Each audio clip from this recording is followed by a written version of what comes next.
केरल की रहने वाली निमिषा प्रिया का वो मामला जो यमन में जा करके भावुक हो गया है।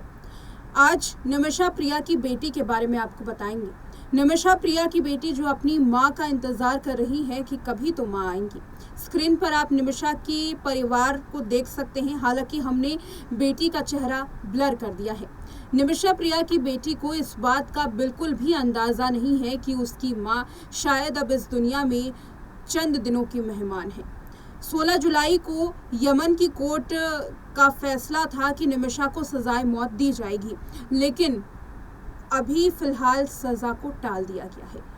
लेकिन इसका ये मतलब नहीं कि निमिषा को सजा नहीं मिलेगी। यमन की कोर्ट अपने फैसले पर पूरी तरीके से टिकी हुई है और अब 14 अगस्त का इंतजार है जब कोर्ट इसमें आखिरी सुनवाई करेगी।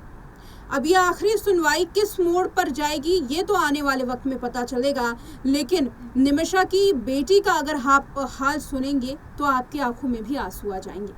13 साल की बेटी जिसे ये नहीं पता कि उसकी मां के साथ आखिर क्या हो रहा है।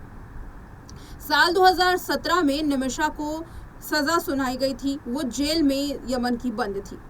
साल 2017 से साल 2025 तक 8 साल तक निमिषा की बेटी उनसे मुलाकात नहीं कर पाई है। सोचियो तो, एक माँ लंबे वक्त तक अपनी बेटी से न केवल दूर है बल्कि मुलाकात भी नहीं कर पा रही। 13 साल की बेटी अपने बचपन में माँ के होते हुए भी अपनी माँ से दूर है। निमिषा की बेटी को इंतजार है कि उसकी माँ कब आएगी। पिता का एक स्टेटमेंट सामने आया जिसमें पिता टॉमी थॉमस ने बताया कि बेटी आखिर क्या पूछ रही है। बार बार बेटी पूछ रही है कि माँ कब आएगी। पिता ने कहा कि हम उसे दिलासा दे रहे हैं कि आपकी माँ जल्द ही वापस आ जाएंगी, लेकिन सच तो ये है कि पिछले 8 साल से यमन की जेल में बंद निमिषा प्रिया अपनी माँ से मुलाकात नहीं कर पाई है। 13 साल की बेटी को अभी ये भी नहीं पता कि माँ ने क्या जुर्म किया है और ये तक नहीं पता कि आखिर उस जुर्म में सजा क्या मिलने वाली है। निमिषा प्रिया के पति टॉमी थॉमस ने ये स्टेटमेंट दिया है कि हमने अपनी बेटी को ये तमाम बातों से दूर रखा है। वो पढ़ाई करती है और बार बार अपनी माँ को याद करती है, उसके बारे में पूछती है, रोती है, लेकिन हम सिर्फ ये दिलासा देते हैं कि आपकी माँ जल्द ही वापस आ जाएंगी। निमिषा प्रिया ने अपनी बेटी की अच्छी परवरिश के लिए, अपनी माँ के लिए और अपने पति के लिए, ताकि वो अच्छी कमाई कर सके, इस परिवार के लिए एक बड़ा कदम उठाया। यमन में ही जो नौकरी थी वो नौकरी की और पैसा कमाने की कोशिश कर रही थी कि अच्छी खासी नौकरी है, इससे पैसे मिलेंगे और आगे चलकर क्लिनिक भी खोलने वाली थी। गृह युद्ध के बाद जब निमिषा के पति भारत वापस लौट आए थे यमन से, तो निमिषा ने एक क्लिनिक खोलने की सोची ताकि पैसे ज़्यादा कमाए जा सके और इसके लिए दलाल अब्दू मेहदी जो कि यमन का नागरिक है उसकी मदद ली गई। पार्टनरशिप में ये बिजनेस खोलना ज़रूरी था क्योंकि यमन में ये कानून है कि आप किसी भी विदेश से आकर के यमन में व्यापार नहीं कर सकते जब तक आपके साथ कोई यमनी नागरिक पार्टनर ना हो, ताकि यमनी नागरिक का भी भविष्य उज्जवल हो सके। इस वजह से यमन में निमिषा ने दलाल अब्दू मेहदी का साथ लिया, लेकिन किससे पता था कि वही मेहदी निमिषा के पूरे प्रोजेक्ट पर पानी फेर देगा और उसी के क्लिनिक को अपने नाम करके पैसा कमाने की कोशिश करेगा। जब ये सब कुछ निमिषा ने देखा तो इसकी शिकायत यमन की पुलिस को भी की, लेकिन यही कड़े कानून वाली यमन की पुलिस ने उस आरोपी को बख्श दिया, छोड़ दिया। आखिर ऐसा क्यों किया गया, इसके बारे में कोई भी बात करने के लिए तैयार नहीं है।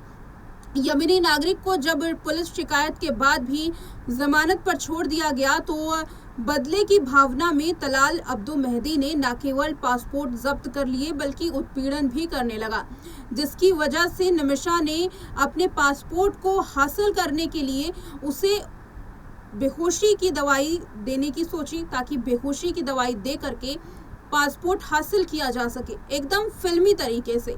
लेकिन दवाई की डोज ज़्यादा होने की वजह से यमनी नागरिक की जान चली गई। गलती यहाँ पर निमिषा ने ये करी कि उस यमनी नागरिक की जान जाने के बाद अपने जुर्म को छुपाने के लिए उसके टुकड़े कर दिए और एक पानी की टंकी में टुकड़ों को फेंक दिया। बस यही वो सबसे बड़ी भूल थी जिसने निमिषा को इस कगार तक पहुंचा दिया कि अब सजाए मौत उसे मिलने वाली है, या शायद अगर रहमो करम होगा पीड़ित परिवार का तो निमिषा बच जाए। लंबे वक्त बाद जब ये पता चलता है कि कुछ इस तरीके का कांड हुआ है, पुलिस को इस बारे में सूचना दी जाती है, तो पुलिस आरोपी को ढूंढते ढूंढते निमिषा तक पहुंचती है। जुर्म भी कबूल कर लिया जाता है निमिषा की ओर से। ये बताया जाता है कि कैसे उसके साथ उत्पीड़न हुआ और डर के मारे उसने शव के टुकड़े किए और उसे पानी में फेंक दिया ताकि किसी को जानकारी ना मिले। लेकिन उसकी सबसे बड़ी भूल थी जिसके लिए वो माफ़ी भी मांग रही थी। लेकिन क्योंकि यमन की अदालत इस फैसले पर पहुंची है सबूतों के बना पर कि सज़ा दी जाएगी, क्योंकि वहाँ पर कानून है खून के बदले खून, और इसी कानून पर वहाँ की अदालत चलती है और अक्सर सज़ा इसी पर दी जाती है। हैरत की बात यह है कि विदेशी नागरिकों पर यह कानून बड़ा जल्दी सुना जाता है, जल्दी इस पर असर होता है, चाहे वो शहजादी की बात हो जो भारत की नागरिक थी या फिर निमिषा की बात हो। शायद अगर यमनी नागरिक होता तो बच सकता था, लेकिन कहीं ना कहीं इसमें भारत और यमन के संबंध भी आड़े हाथों आ रहे हैं। दोनों देशों के बीच में यकीनन संबंध अच्छे नहीं है और कहीं ना कहीं इस वजह से भी निमिषा को नहीं बचाया जा पा रहा है। बहरहाल देखना ये होगा कि क्या भारतीय कूटनीति निमिषा को बचा पाएगी, क्या 13 साल की बेटी को उसकी माँ वापस मिल पाएगी जिससे वो पिछले 8 सालों से मुलाकात नहीं कर पाई है। 8 सालों से ना तो माँ ने अपनी बेटी की शक्ल देखी है और ना ही बेटी ने। महज 13 साल की है निमिषा, प्रिया की बेटी, जो अपनी माँ से जुदा है। जिंदा होने के बावजूद ना तो वो मुलाकात कर पाती है, ना देख पाती है, ना बात कर पाती है। इस तरीके का हाल है।